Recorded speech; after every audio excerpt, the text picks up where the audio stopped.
spectacular, huh? It was a big night. You need a scorecard to keep track of this one. After all the hoopla last year over the casting of British stars in Miss Saigon, the Tony Awards took on a strangely political overtone, the Yanks versus the Brits, and it ended in a sort of a draw. But I do have to question why in this time of super sensitivity between Americans and British on stage, why did the producers of the Tony Awards choose two British stars, Julie Andrews and Jeremy Irons, to host the event? This is, after all, a show about excellence in the American theater, isn't it? Oh well, let's get on with the show. The Tony Awards went from the sublime to the ridiculous. Sublime being the award for Best Supporting Actress in a musical going to Daisy Egan in The Secret Garden, a little girl with a giant talent who really deserved to compete for Best Leading Actress. I don't think I can talk. Oh, my God.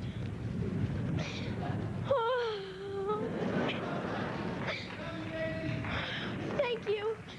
And the ridiculous?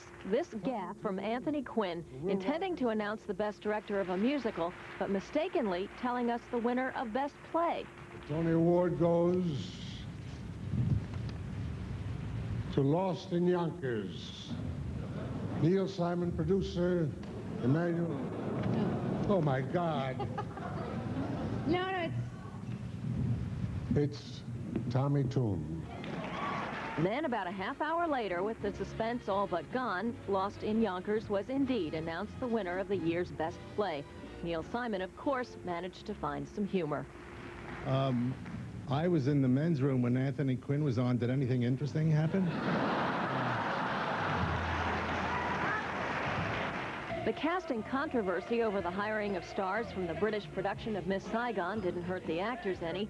Jonathan Pryce and Lea Salonga both won Best Lead Performances in a Musical. my child! I'd also like to thank Actors Equity for giving me the chance to come here to the United States. You guys have been so great. But in the final showdown over Best Musical, it was the Americans who came out on top. Will Rogers' Follies, a very all-American show, won a total of 6 awards to Miss Saigon's 3.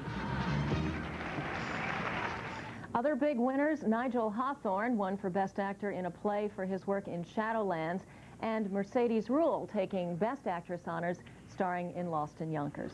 Little for everybody in that one. I have to say, Anthony Quinn looked very upset and embarrassed and mad. Heads will roll, I can assure you. I don't know what happened. Why do you get both pieces of information? It just doesn't make sense. As you noticed, Joan Collins had him turn the ballot over, and there was the winner, Tommy Tune, on the other side. They printed it on both sides. I don't understand. Silly, that will change. Recycling. Yep.